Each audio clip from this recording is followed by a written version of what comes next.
นี่อาเศษมาแล้วก็เห็ดเลย งัวสนกันมาอาหารคักๆพี่น้อง บ้าเดี๋ยวมันเป็นเน็ตเดี๋ยวโทรมาจะท อย่าเป็ดอันนู้น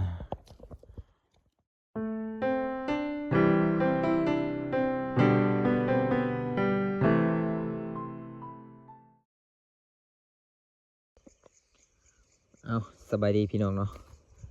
วันนี้ก็มางัดมันกลางคืนคือเก่าเนาะบรรยากาศเย็นๆคือเก่า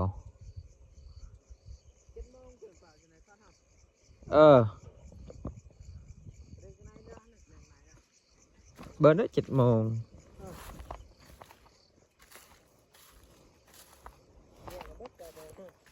เบอร์9 โมงบ่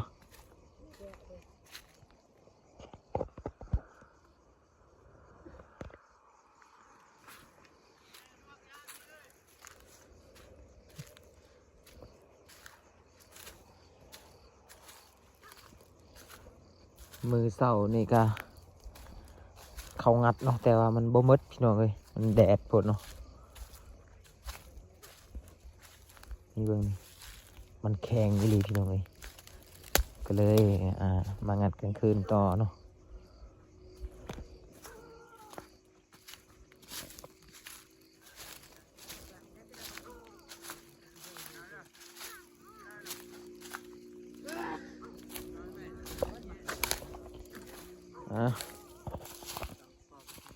ทีมงานเราอยู่ทางนี้เนาะ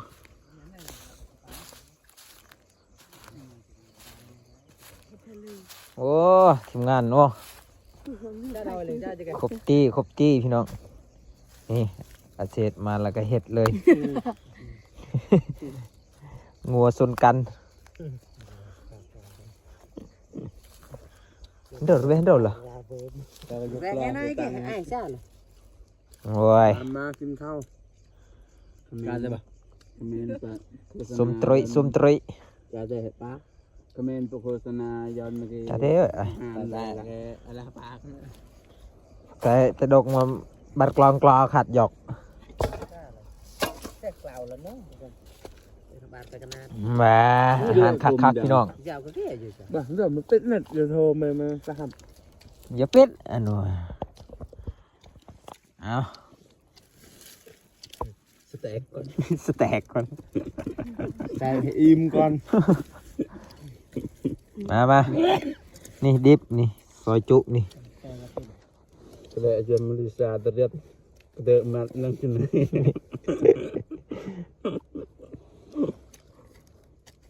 มันรักติดกลางเลยกัน con hang สุดยอด là kita benda agi nuwa beneran lu enggak berbuang kan me apa entra kemudian nyesen aja สุดยอดเลยอาหารนี่หลังจากกินข้าวแล้วน้ำสปายเติมพลังพี่น้องเนาะ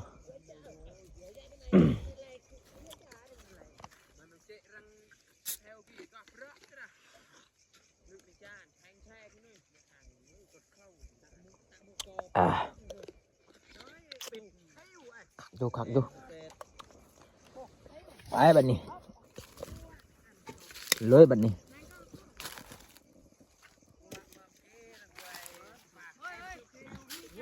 จะใส่เ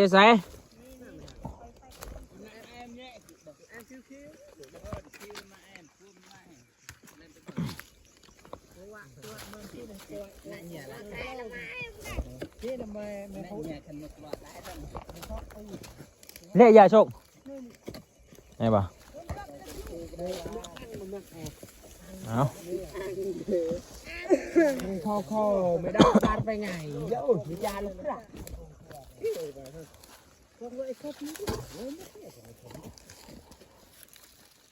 แข็งบ่พี่น้อง เล็กงั้นหนาวเบิ่ง เป็นงานเยอะบ่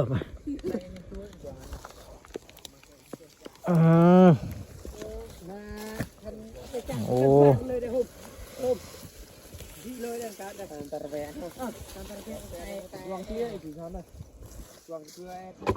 โอ้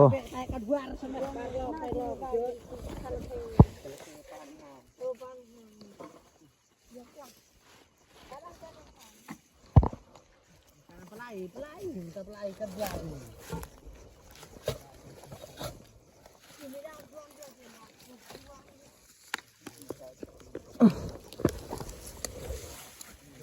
โอ้หมากใหญ่เว้ย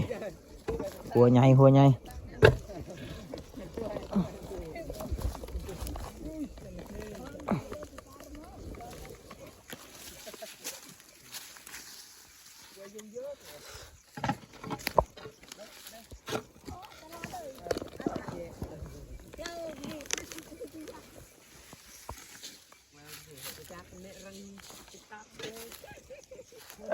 จะเบิ้ล11โตดชวนกีเบิ้ล6โตดแปะ จักคน1 2 3 4 5 6 7 8 คน ชาลาดชุดเลยกระดุมกลางรถไอ้เลยแกส่วนไหนแกไอ้ชาตรึบบ่สามบ่ไอ้ชาตรึบไอ้ชาตามให้ผมชวนได้ได้เย่นี่โว้ยไอ้เด้อข้าวซาบเลยสหายเท่านั้นสาวองค์ชวนหน่อยกี่เท่าไอ้เด้อ โอ้หัวใหญ่ขนาดพี่น้องเอ้ยเบิ่งนี่ ตา10โตเบิ้ลจะเบิ้ล15โต15โตตลบฮะได้กาขี้กี่ฮะย้อนแยะได้เลยน่ะไอ้ห้ำไอ้ห้ำแล้วกระป๋อง ชื่อเนี่ยนเรืออันไว้เถอะ ตอบเลยนะตอบให้จ่าเลยใช่เลยมุดไปนะต้นเลยเล็กเลยอย่า พี่เอาเงินไปให้ไกลตะระหนึ่งอย่าเรอะ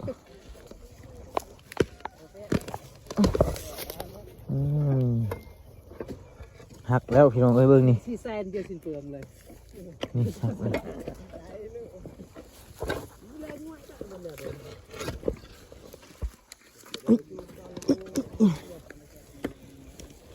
นี่โอ้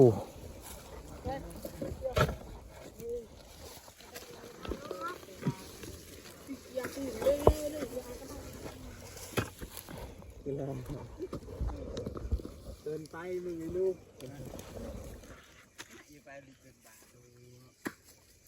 เดินบานยอมรอกได้ตาจะตาเดินบานเชื่อพวกพี่นี่หลักเหตุดังมาเดินกระต่อให้ลูกมาแล้วตาร้อนเลยมึงมาสองหลานเนี่ยเด็กแค่เต้มาเดินบานพวกพี่นี่หลักเหตุมึงมาสองหลานจากนี่เยอะขนาดเดินบาน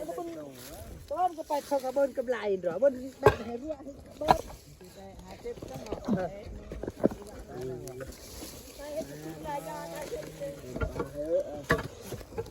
เอาเงาเงาเอ้ยเอ้ย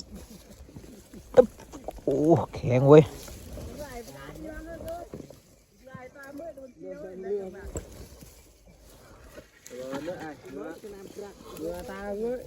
กูเงินกูในเฟซบุ๊กก็ไล่ไปเลย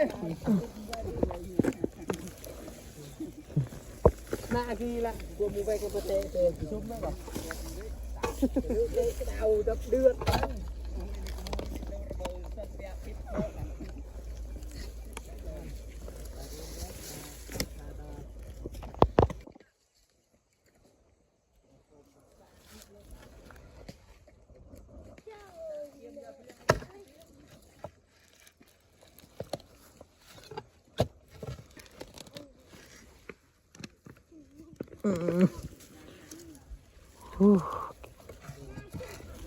แข็งนี่ดิพี่น้องเอ้ยเบิ่ง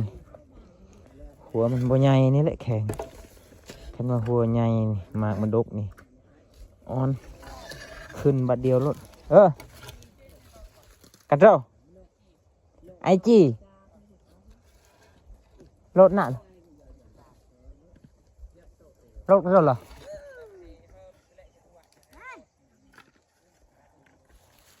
ขี้ตะดักthì sẽ lệ theo kia ấy.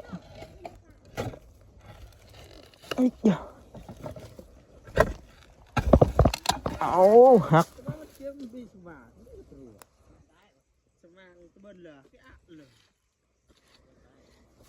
Ôi hắc này.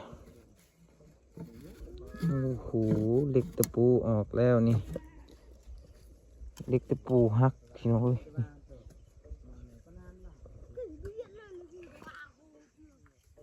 นี่บ่เด็กตะปูมันหักเดี๋ยวนี้ชมพ่อมันติงไปติงมาอยู่นี่อืม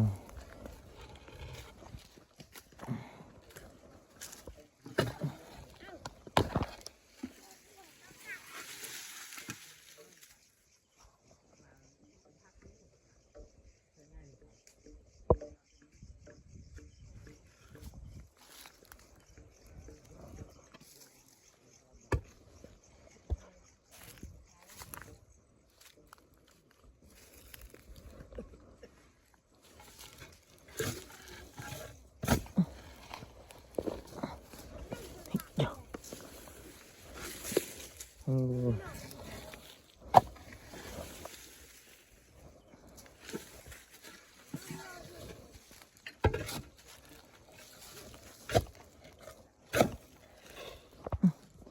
เฮ้ยเอ้ยเอ้ยโอ้โหพี่น้องเอ้ยนี่โอ้ขี้ดินมันแข็งดิขี้ดินแบบนี้เหือแตกเลยนี่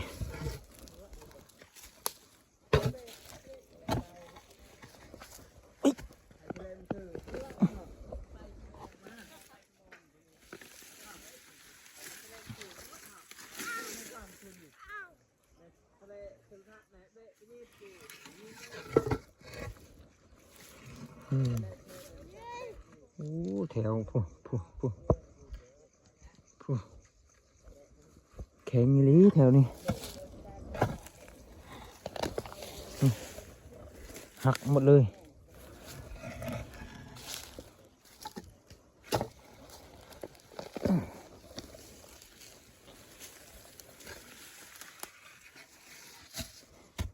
ใครแต่กลางคืนเนี่ยพี่น้องเอ้ย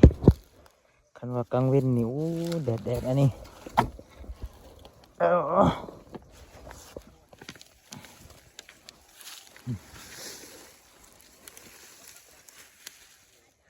ใกล้สิฮอดฤดูฮ้อนแล้วเดือน4เดือน5นี่ก็เฮ็ดแล้วแหละนอนก็นอนบ่ได้แล้วส่ำนี้ฮ้อน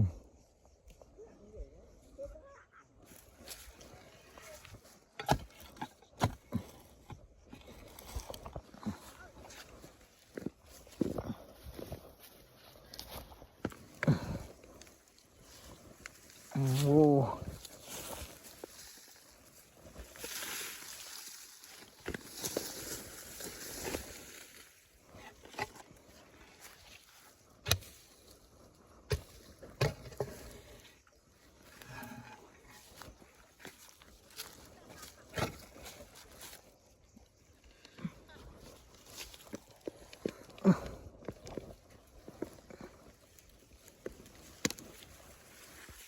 หักเลย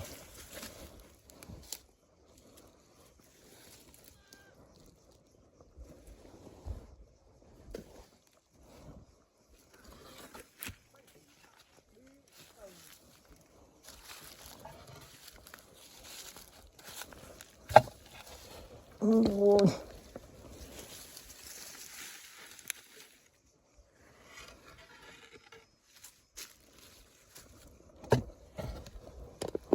โอ้หักเลยนะ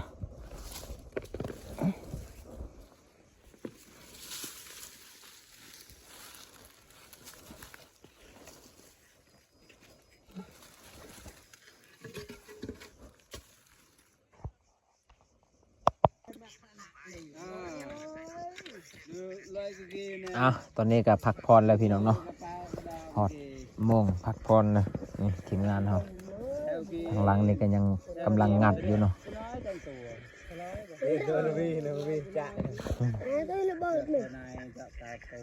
พักผ่อนต่ออีกหน่อยนึงนี่ก็สำเร็จเนาะคนยังข้างหนึ่งยังข้างเบื้องนั้นพี่น้องม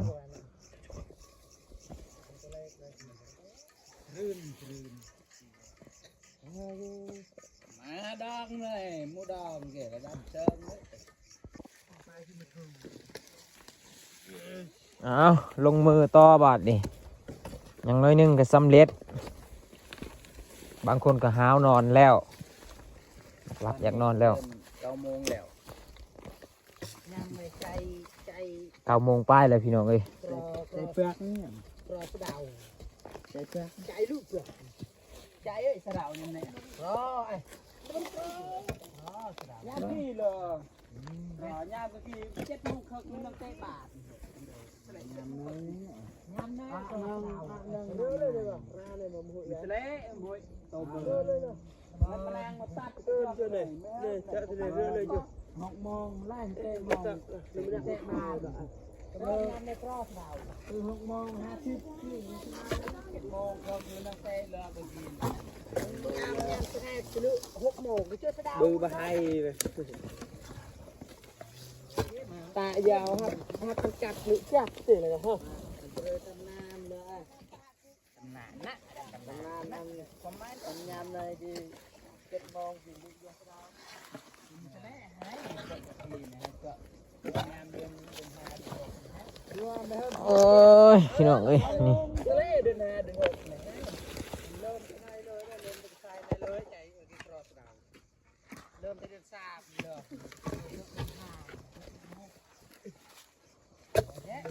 ลุยต่อลุยต่อ เลยเป็นรังเลยนะ บาร์นาเลยบ่จ๊ะบ่ บาเลยเนี่ยรังเลยเตะรังเลยเตะมึงไงเจาะโอเคเจาะเวลามึงไง เสร็จแน่นมหน้าแน่เสร็จ 7โอเค7 โมงจับเลิก7 โมงของนั้นนั่งยัน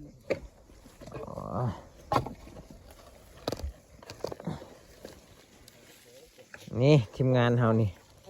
เงานอนแล้วนี่ไรหัวหน้าเป็นหัวหน้าคุมงานนี่ นอนแล้ววะ หัวหน้าอยากนอนแล้วหัวหน้าฮึบฮึบอู้แมนต้องได้นอนเผาเด้บ่นอนเผานี่เขาลักเด้เขาลักเอาไปขายได้พี่น้องเอ้ยช่วงนี้ราคามันขึ้นเนี่ย1,600 1,700พี่น้องเนาะต้องได้นอนเผาเด้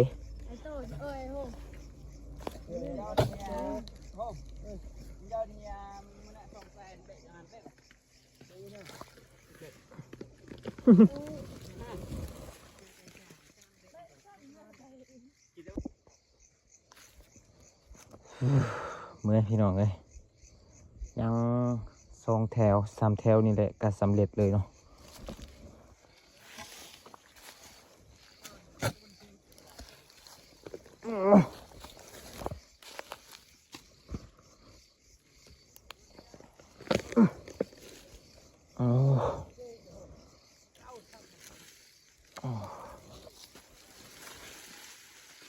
เมื่อยแล้วเริ่มเมื่อยแล้วพี่น้องเอ้ย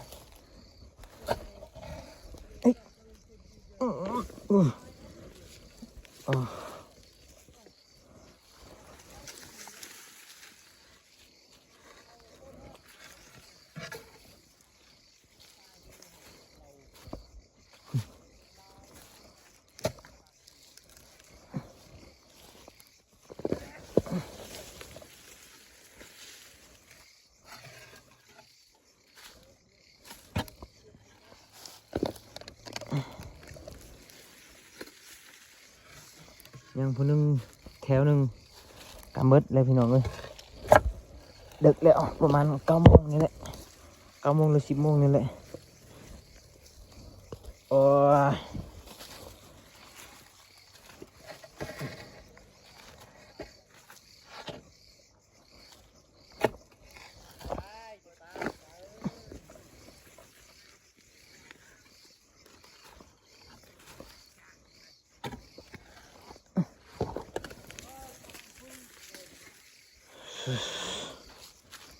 ไม่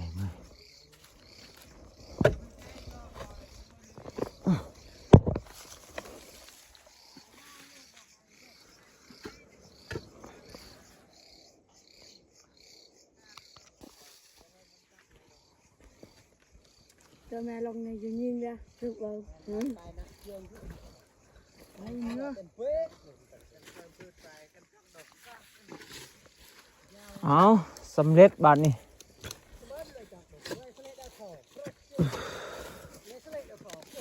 เอาเฮ็ด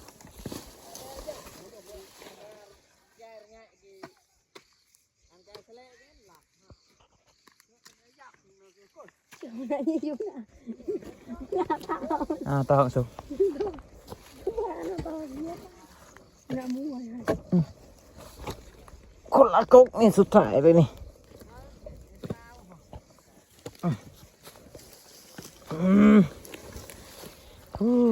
เรียบร้อยไหน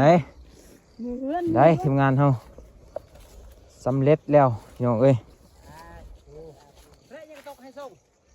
ตกให้บันเนื้อบันก็ไปให้รัวเราก็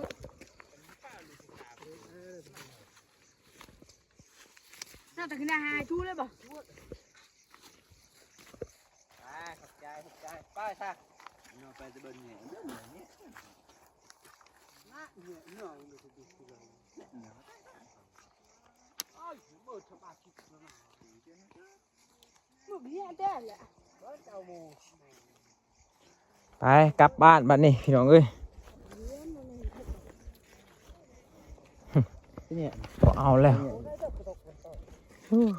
น้ำมันนี่ก็บ่หมดซุมนี่เนาะตอกมันนี่เจ้าของตอกมันนี่